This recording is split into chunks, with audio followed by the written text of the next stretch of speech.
Selamat pagi, siang, sore, malam kepada Mas Ivan Kurnia sebagai dosen wali saya, David Damanik dengan NIM 122211106. Saya di sini melakukan presentasi kerja praktik saya dengan judul Penerapan Online Wall Monitoring atau OWM pada Sakerot PAM di lapangan X. Saya akan menjabarkan 6 bagian besar, yaitu latar belakang, tujuan dan periode kerja praktik, informasi perusahaan, teori dasar, studi kasus, dan kesimpulan dan rekomendasi. Untuk latar belakang, seperti yang sudah kita ketahui, minyak dan gas bumi merupakan komoditas krusial yang memiliki peran signifikan dalam perekonomian nasional. Aktivitasnya terbagi menjadi dua, yaitu hulu dan hilir. Di hulu, kegiatan utamanya mencakup eksplorasi, produksi, pengembangan lapangan migas, dan lifting minyak atau gas alam. Setelah eksplorasi, tentunya kita akan melakukan eksploitasi dan produksi. Pada awal produksi, sumur akan berproduksi dengan natural flow, dan lama-kelamaan tidak akan mencukupi untuk melakukan natural flow, sehingga diperlukan metode artificial lift untuk memaksimalkan ekstraksi. Pertamina Hulu Rokan atau PR sudah memiliki sistem integrasi terpusat yang disebut Integrated Extraction Management System atau IAMS sebagai penyelesaian awal dalam penanganan sumber bermasalah. Kegiatan kerja praktik ini diharapkan dapat memperluas pemahaman dan penerapan ilmu teknik perminyakan yang sudah saya pelajari selama masa perkuliahan. Pengalaman kerja praktik juga kan menjadi langkah yang sangat relevan bagi saya untuk perjalanan akademis dan juga karir. Selain itu, kerja praktik ini juga merupakan bagian dari persyaratan mata kuliah yang saya harus penuhi sebagai bagian dari kurikulum studi. Untuk tujuan dan periode kerja praktik, tujuannya ada 3, yaitu pertama, memperoleh gambaran nyata tentang pekerjaan yang dilakukan di dunia industri migas. Yang kedua, menambah wawasan dan menerapkan pengetahuan yang didapatkan dari kuliah. Yang ketiga, memenuhi tugas mata kuliah TM 3090, kerja praktik dan penulisan laporan sebagai syarat kelulusan pendidikan sarjana program studi teknik perminyakan ITB. Untuk periode kerja praktik dilakukan mulai dari tanggal 1 Juli 2024 hingga 31 Juli 2024 selama 1 bulan. Jam kerja dilakukan mulai dari pukul 07.00 WIB hingga 16.00 WIB secara work from office. Informasi perusahaannya, PT Pertamina Hulu Rokan atau PHR merupakan anak perusahaan dari PT Pertamina Persero yang berperan sebagai K3S di bawah pengawasan SKK Migas dengan tugas utama mencari sumber minyak dan gas untuk mendukung ketahanan energi nasional. PHR ini terbagi menjadi 4 zona. Yang pertama zona 1, daerah sekitaran Banda Aceh, kemudian zona 2 dan 3, yaitu wilayah kerja Rokan, dan zona 4. Untuk teori dasarnya, artificial lift atau metode pengangkatan buatan merupakan metode dengan meningkatkan tekanan reservoir agar dapat membawa minyak dan gas ke permukaan. Lift buatan ini bekerja dengan mengurangi densitas fluida dalam lubang sumur atau dengan memberikan energi tambahan untuk mengangkatkan fluida, dan digunakan untuk meningkatkan produksi, memperpanjang umur sumur, atau memulai sumur baru dengan aliran yang kuat. Metode-metode yang sering digunakan yaitu Sakerot Pump, Electrical Submersible Pump, Gas Lift, Progressing Cavity Pump, Hydraulic Jet Pump, dan Plunger Lift. Saya lebih berfokus kepada Sakerot Pump. Sakerot Pump merupakan pompa mekanis yang digunakan untuk mengangkat cairan dari sumur minyak atau gas ke permukaan. Sistem ini mengubah gerakan rotasi dari prime mover menjadi gerakan naik turun melalui surface pumping unit. Gerakan ini diteruskan oleh Sakerot yang menghubungkan unit permukaan dengan plunger di bawah permukaan. Plunger akan bergerak naik dan turun di dalam working barrel, menciptakan perbedaan tekanan yang memungkinkan cairan masuk melalui standing valve saat plunger naik dan mendorong cairan keluar melalui traversing valve saat plunger turun. Siklus ini akan berulang terus-menerus, memungkinkan pengangkatan cairan secara bertahap ke permukaan. Sakerot pump terdiri dari 2 unit utama, yaitu surface equipment atau pumping unit dan downhole equipment. Surface equipment atau pumping unit ini berfungsi mengubah gerakan berputar prime mover menjadi gerakan naik turun untuk polish rod. Unit desain mengikuti acuan dari API, yaitu yang pertama itu unit type, disimbolkan dengan huruf. Ada 3, yaitu konvensional, Mark II, dan air balance. Dilanjutkan oleh gearbox rating dengan angka, lanjut struktur rating, kemudian maksimum stroke length. Komponen unit pompa ada gear reducer, motor pulley, counterweight, crank and pit menar, locking beam, polish rod, stuffing box, back pressure valve, dan motor. Untuk downhole equipment ini merupakan sistem yang berada di bawah tanah yang bertujuan untuk sebagai jalur fluida masuk dan keluar menggunakan perbedaan tekanan yang dihasilkan dari pompa. Komponennya antara lain tubing anchor, rod string, seating nipple, working barrel, plunger, traveling valve, standing valve, dan donor pump. Untuk di kasusnya ada dua, yaitu knot pumping case dan floating rod case. Berdasarkan kasus yang pertama, knot pumping case, dari grafik dilihat bahwa pump village mengalami penurunan hingga menyentuh angka 0. Hal ini menandakan bahwa tidak ada fluida yang masuk ke dalam pompa. Jika pump village berada di angka 0, maka beban yang terbaca pada dyno card hanyalah beban dari roasting. Hal ini didukung oleh hasil pengamatan dyno card yang mengindikasikan bahwa kondisi traveling valve dan standing valve dalam kondisi yang buruk. Bisa terindikasi memiliki permasalahan kepasiran atau bocor sehingga fluida tidak bisa masuk. Untuk kasus yang pertama yaitu knot pumping case, hasil online dyno menunjukkan bahwa terjadinya low load span dan memperkirakan bahwa standing valve dan traveling valve dalam kondisi yang buruk. Dyno card yang dihasilkan jika knot pumping berbentuk tipis dikarenakan beban yang terukur ketika upstroke dan downstroke hampir sama atau bahkan juga sama. Untuk melakukan validasi terkait hasil dyno card ini, dilakukan blow down job stroke operation. Pada blow pressure yang pertama, dilakukan peningkatan pressure ke 300 psi baik upstroke dan downstroke. Peningkatan pressure dilakukan selama 15 detik dan didapatkan bahwa pressure upstroke turun menjadi 100 psi. Hal ini menandakan bahwa kondisi standing valve dalam kondisi yang buruk. Tindakan selanjutnya yang dilakukan ialah menurunkan secara perlahan plunger dan didapatkan bahwa plunger mengalami tagging sejauh 10 inci. Tidak dilakukan fish pada standing valve karena ukuran tubing pump 1/3/4 inci, sehingga diperlukan pemindahan plunger sebesar 6 inci di atas standing valve. Kemudian dilakukan build up pressure kedua dengan peningkatan pressure ke 300 psi baik upstroke dan downstroke. Ternyata, pressure tetap berada di 300 psi. Hal ini menandakan bahwa mitigasi yang dilakukan yaitu pemindahan plunger menjadi 6 inci di atas standing valve sudah dianggap tepat, sehingga sumur dapat dijalankan kembali untuk produksi. Setelah berjalan kurang lebih 1 bulan, didapatkan kembali dyno card yang sama, yaitu low load span, dan memperkirakan bahwa traveling valve dan standing valve kembali dalam kondisi yang buruk lagi. Dilakukan kembali build up pressure dengan menginjeksikan air. Pompa dihidupkan sampai mencapai tekanan 300 psi dalam keadaan wing valve production ditutup. Jika pressure tidak bertambah saat build up dilakukan, maka dilakukan injeksi air. Jumlah stroke sebelum diinjeksikan air ialah 80 stroke dan tekanan sebesar 0.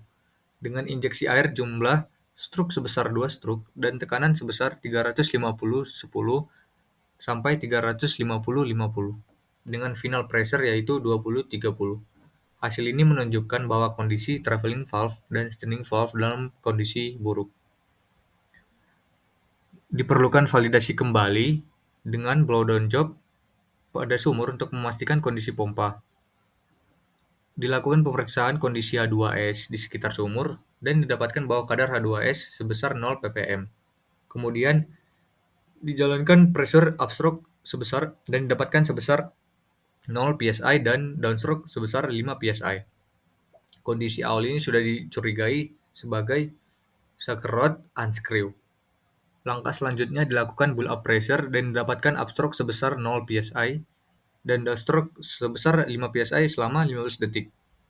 Plunger kemudian diturunkan secara perlahan sampai mengalami tagging dan didapatkan sebesar 6 inci.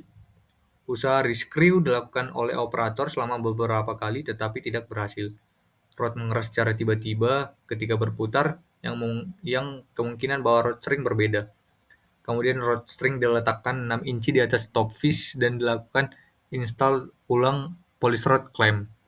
Pada build up pressure yang kedua juga didapatkan tekanan yang sama seperti build up pressure yang pertama, sehingga dilakukan pengecekan kondisi rod dan ternyata kondisi upstroke mengalami sucking dan kondisi downstroke mengalami blowing. Sumur tidak dapat melakukan operasi pemompaan yang memiliki kemungkinan bahwa rod unscrew. Dilakukan konfirmasi ulang terkait online dano terakhir kali yaitu tanggal 21 Juli 2024 dan berdasarkan online dano dapat disimpulkan bahwa kondisi standing valve dan traveling valve dalam kondisi yang buruk. Oleh karena itu, diperlukan solusi atau keputusan yaitu dengan action kode yaitu action 006 bahwa akan dilakukan fish karena kondisi rod unscrew. Action kode 006 merupakan rod pump routine service for non-repetitive failure.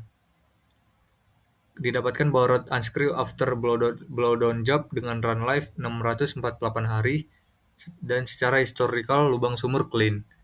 Job plan yang dilakukan ialah fish out rod, clean out broken sucker rod atau rod coupling dengan digantikan yang baru. Clean out plunger jika traveling valve atau plunger bocor selama pompa dilakukan pengecekan. Pompa yang terpasang sekarang sebesar 1/3 inci, tubing pump, dan pump setting depth sebesar 628 feet. Ini merupakan workflow untuk sumur ini. Untuk melakukan pemeriksaan indikasi apakah not pumping atau tidak, diperlukan pemeriksaan last dyno, apakah sudah lebih dari 15 hari atau belum. Jika sudah melewati 15 hari, maka diperlukan pengambilan ulang dyno.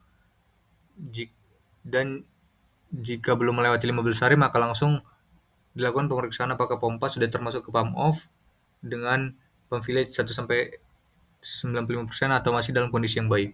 Jika pompa dalam masih keadaan yang baik, maka tidak diperlakukan aksi lanjutan atau no action. Jika pompa sudah termasuk ke pump off, maka akan dilakukan blowdown job, kemudian dilakukan pemeriksaan apakah kondisi pompa baik atau buruk. Jika kondisi buruk, maka perlu dikategorikan kembali apakah termasuk ke prematur atau repetitif. Terdapat perlakuan yang berbeda jika sudah termasuk ke repetitif, yaitu dengan menganalisis kembali di VAR report. Analisis menyeluruh diperlukan seperti pemeriksaan unscrew history, pemeriksaan indikasi ponding dari dyno card, dan juga pemeriksaan permasalahan kepasiran. Untuk kasus yang kedua yaitu floating rod. Berdasarkan online dano pada tanggal 10 Juni 2024, dapat dilihat bahwa sumur ini mengalami not pumping karena floating rod. Namun, kita harus melakukan validasi ulang dengan PSI atau Pump Stack Identification karena terdapat dua penyebab suatu sumur itu not pumping, yaitu pump stack dan floating rod.